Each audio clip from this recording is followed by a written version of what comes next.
കോൺഗ്രസിലെ ചില ഭാഗത്തു നിന്നുണ്ടായ തിക്തഫലങ്ങളാണ് ഈ പ്രസ്ഥാനത്തിൽ നിന്ന് വിടാൻ എന്നെ പ്രേരിപ്പിച്ചത്.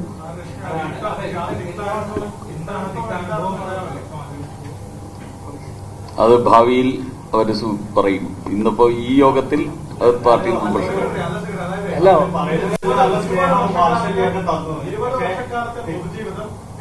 ദീർഘകാലം പഞ്ചായത്ത് അംഗമായി തുടർന്നു, ജില്ലാ പഞ്ചായത്ത് അംഗമായി, നിയമസഭാ തെരഞ്ഞെടുപ്പിൽ മത്സരിപ്പിച്ചു.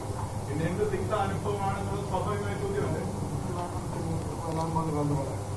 വരാൻ പോകുന്ന സമയങ്ങളിൽ ഞാനത് നിങ്ങളോട് പറയാം. ഒരു കാര്യം ചെയ്യാം, പത്രസമ്മേളനത്തിൽ രാജീവേട്ടന്റെ പത്രസമ്മേളനം കഴിഞ്ഞ് രണ്ടു കാര്യം പറയാനുണ്ട്, അത് കഴിഞ്ഞിട്ട് നിങ്ങൾ ചോദിച്ചോ. ഓക്കെ, എല്ലാവർക്കും നമസ്കാരം. വാർത്താ സമ്മേളനത്തിൽ തിക്താനുഭവങ്ങൾ ഉണ്ടായി എന്ന് പറഞ്ഞിട്ടുണ്ട്, പക്ഷെ എന്താണ് അനുഭവങ്ങൾ എന്ന് പറഞ്ഞില്ല.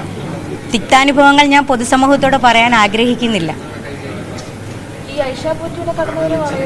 ഒരിക്കലുമല്ല. ഒരു രാഷ്ട്രീയ പ്രവർത്തക എന്ന നിലയിൽ പാർട്ടിയിലേക്ക് ആളെ കൊണ്ടുവരിക എന്നുള്ളതാണ് നമ്മുടെ ഓരോരുത്തരുടെയും, അത് എ ഓർ ബി ഏത് പാർട്ടിയായാലും ആ പാർട്ടി പ്രവർത്തകരുടെ ഉത്തരവാദിത്വം.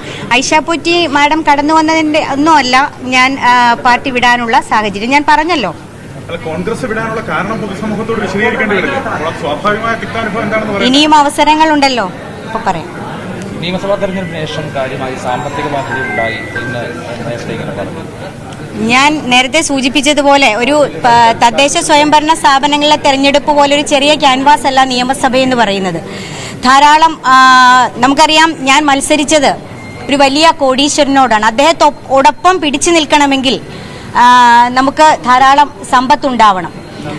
അദ്ദേഹം എത്ര ഫ്ലെക്സ് ബോർഡുകൾ വയ്ക്കുന്നു, അതിനൊപ്പം നമ്മൾ ഫ്ലെക്സ് ബോർഡുകൾ വയ്ക്കണം. അപ്പോൾ സാമ്പത്തിക പരാധീനതയൊന്നും നോക്കാതെ നമ്മൾ പലരുടെയും കയ്യിൽ നിന്ന് പൈസ ആ സമയത്ത് ഡെപ്പോസിറ്റ് ഇട്ടവരുടെ കയ്യിൽ നിന്നെല്ലാം പലിശയ്ക്ക് വാങ്ങി നമ്മൾ എല്ലാ പ്രവർത്തനങ്ങളും ഏറ്റെടുത്തു. കൊടിക്കുന്നിൽ സുരേഷ് എന്നെ വളരെയധികം സഹായിച്ചു. എങ്കിൽ പോലും സാമ്പത്തിക ബാധ്യത ഉണ്ടായിരുന്നു. അതെല്ലാം അങ്ങനെ ഒരു പ്രശ്നങ്ങളും ഞാനല്ല. സാമ്പത്തിക ബാധ്യത ഉണ്ടെങ്കിൽ അത് വീട്ടാനുള്ള വസ്തു എൻ്റെ കുടുംബത്തിനുണ്ട്. അത് വിറ്റാണെങ്കിലും നമുക്ക് സാമ്പത്തിക ബാധ്യത തീർക്കാം. അതൊന്നുമല്ല, ഞാൻ സൂചിപ്പിച്ചതുപോലെ ധാരാളം തിക്താനുഭവങ്ങൾ എനിക്കുണ്ടായി. അതൊന്നുമല്ല, ഞാൻ പറഞ്ഞല്ലോ, തിക്താനുഭവങ്ങൾ ഉണ്ടായി. അത് വരും സമയങ്ങളിൽ നമുക്ക് പറയാം. അതെ അതെ.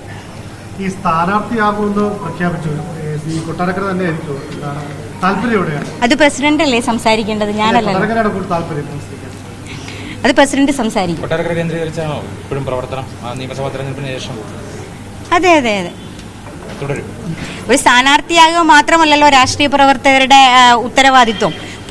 പൊതുസമൂഹത്തോട് ചേർന്ന് നിന്ന് പൊതുപ്രവർത്തനം നടത്തുക എന്നുള്ളതാണ് രാഷ്ട്രീയ പ്രവർത്തകരുടെ ഉത്തരവാദിത്വം. ഈ കഴിഞ്ഞ ദിവസങ്ങളിൽ പ്രതിപക്ഷ നേതാവുമായി സംസാരിച്ചിരുന്നു ഈ വിഷയം, പുതുകിയ യാത്രയുമായി ബന്ധപ്പെട്ട്? ഞാൻ പുതുകിയ യാത്രയിൽ അങ്ങനെ പങ്കെടുത്തില്ല, എങ്കിലും സംസാരിച്ചിരുന്നു. എന്നെ വിളിച്ചിരുന്നു. മാധ്യമങ്ങളിലെല്ലാം വന്ന ചർച്ചയുടെ അടിസ്ഥാനത്തിൽ എന്നെ വിളിച്ചിരുന്നു. ഞാൻ സംസാരിച്ചു.